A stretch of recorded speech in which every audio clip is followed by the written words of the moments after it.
Hi everyone, welcome to day 3 of the 7-day Bad Yogi Yoga Challenge with me, Erin Motz. Today's class is devoted to side crow and warming up for it, of course.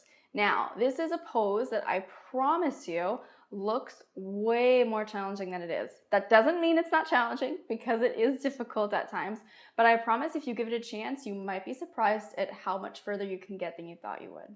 Now, you don't need any special props, but just to get over your fear, you might want to have a pillow or two nearby, just in case that helps you. But we're working through our fear today, and we're going to get further than we thought we would, and that's all that matters. So whenever you're ready, we'll go ahead and get started. So go ahead and come to a comfortable seat on your mat. We're going to start with just some relatively easy twists to warm up the spine and the back so that we can get into our side crow a little bit easier. So sit with the legs straight out in front of you and just sit up nice and tall. So inhaling, reach the arms up overhead, and then exhale, come forward. Doesn't have to be a super deep stretch. It's just enough to kind of unlock the back and the hamstrings and hips a little bit. So you can even keep the hands further in if that feels better.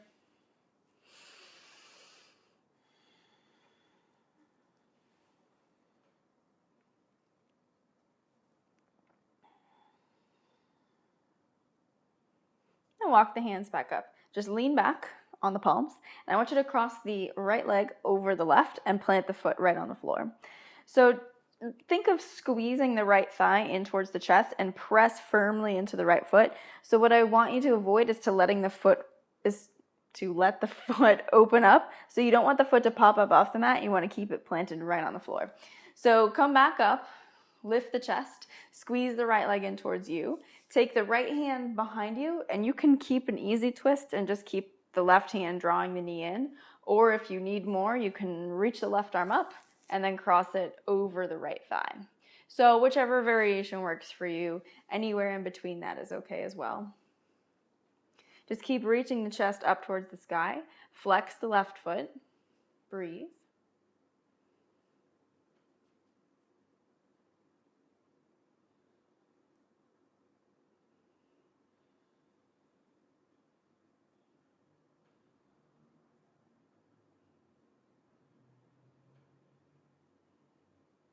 And slowly unwind.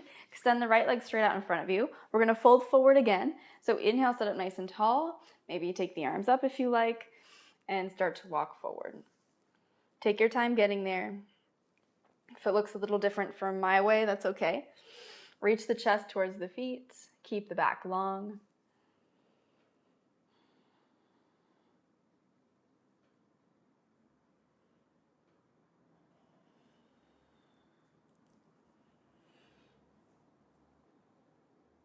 And inhale, walk the hands back in. Let's do the same thing on the other side. So lean back on the hands for a moment. Cross the left leg over, plant the foot down. Squeeze the left thigh in. And then when you're ready, you can lift the chest up. The left hand is going to stay behind you. The right arm can either hook over or you can just kind of hug the leg in. Whichever feels best. Since you're probably not super, super warm, you might want to take it easy for this side as well. Both sides, but do what works, of course.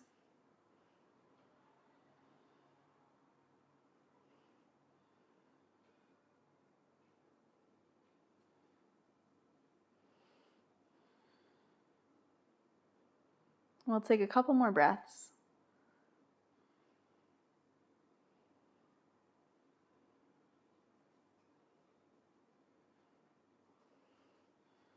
On your next exhale, turn back to the center. Let's take one more forward fold. So inhale, sit up tall. And on the exhale, fold forward. Walk the hands out. Come to whichever version you can. The depth of your fold isn't super important. As long as you feel some kind of stretch in the legs and the neck isn't hurting you, then you're okay.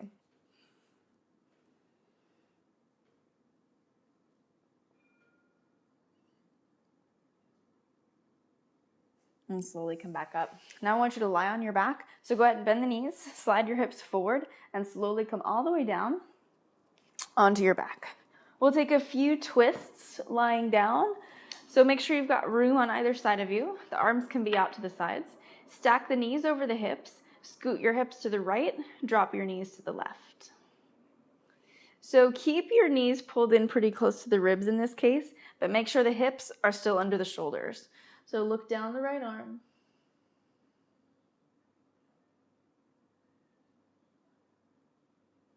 Try to keep both shoulders down and the chest facing the ceiling.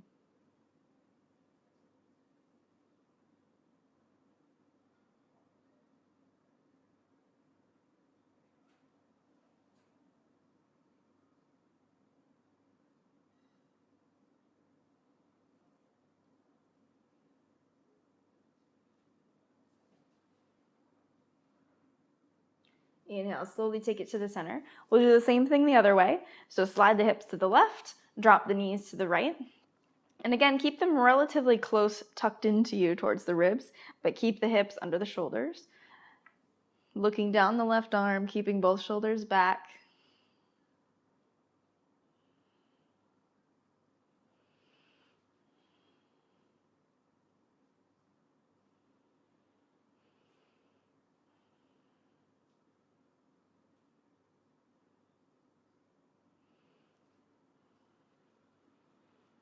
And inhale, take it back to the center. Hug the knees in towards the chest. We're going to come back up to a seat and we'll move into our side crow. So get situated, come back up. And remember that this is a pose that takes a little bit of time. Just like any more challenging yoga posture, if you don't get it on the first try or the second or the third or the fourth, be easy with yourself. Remember that it takes several tries in a lot of cases. So no harm, no foul if you don't get it on this one. Let's start on the right side.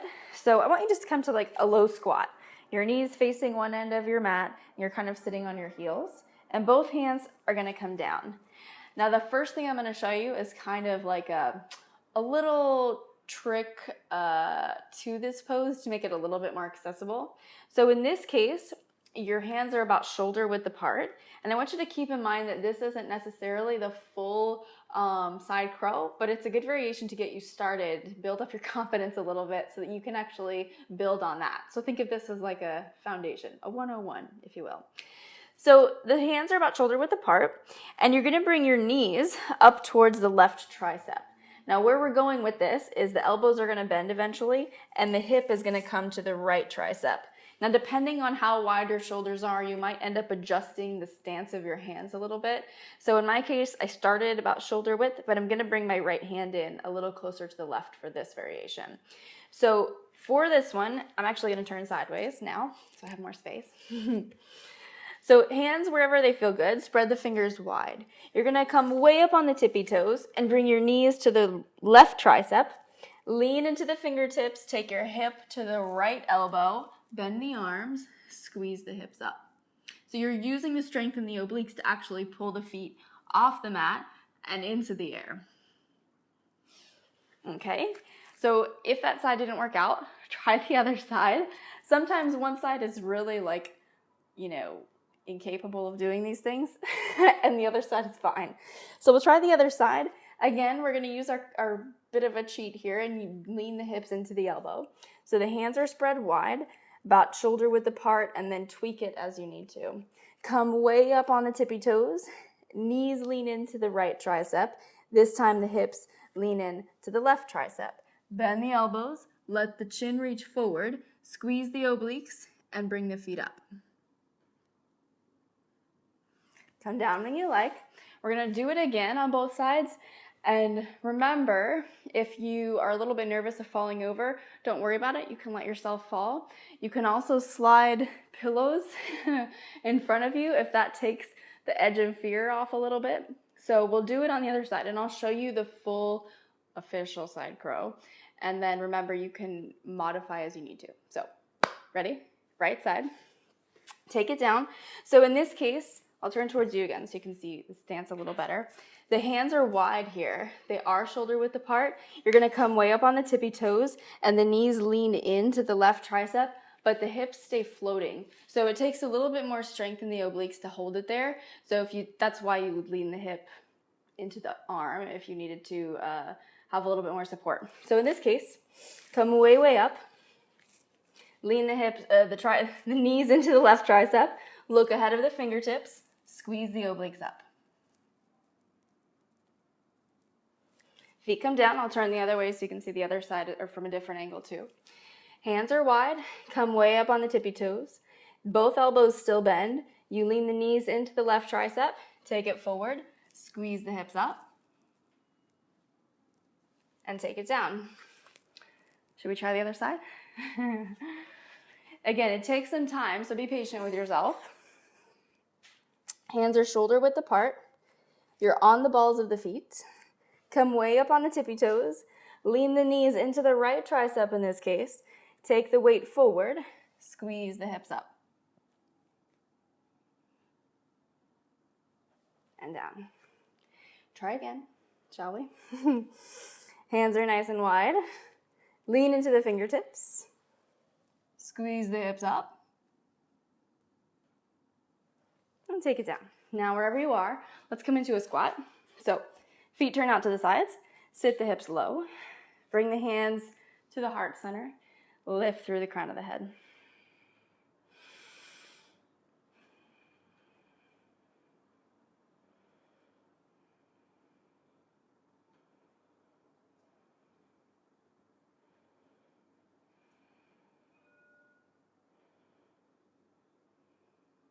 Take the hands down.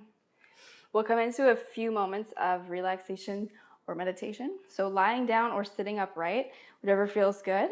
I'll give you a few moments to get settled. And while you're getting settled, I'm going to remind you of one thing. Resist the temptation to do this pose 350 more times today and give yourself a little break. So it's fine if you try it a few more times in the same day, especially if you're just starting out. But remember, if you completely go like full throttle and don't give yourself rest, it's way more likely that you're gonna hurt your wrist or do something funky where you won't be able to do it for a longer period of time. So be easy, do it a few more times if you like, and then make sure you have a break. So that said, let's take our break together and come into a position that feels good to relax. Lying down or sitting upright.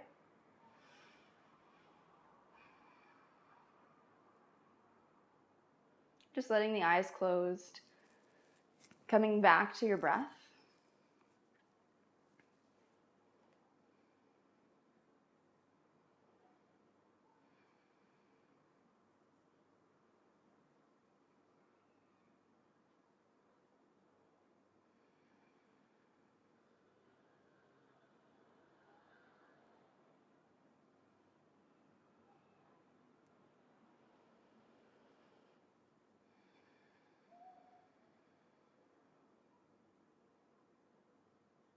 And if you find your mind kind of wandering all over the place, bring your awareness to the rhythm and the pattern of your breathing.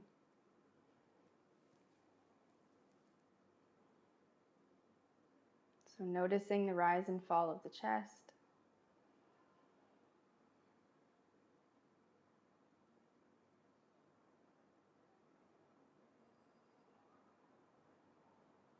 Feeling the heart rate slow down.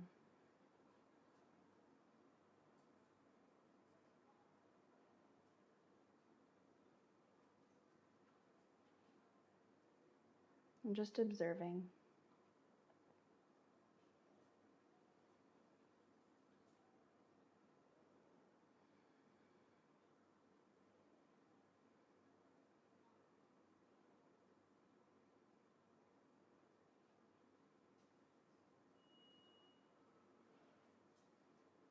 And if you're not already there, just eventually press yourself back up to a comfortable seat.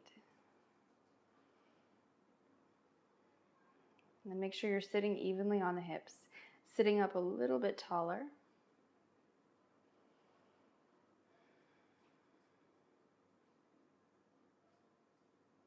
And on your next breath in, pick the arms up, press the hands together, and exhale them right down to the heart center, sealing in your practice.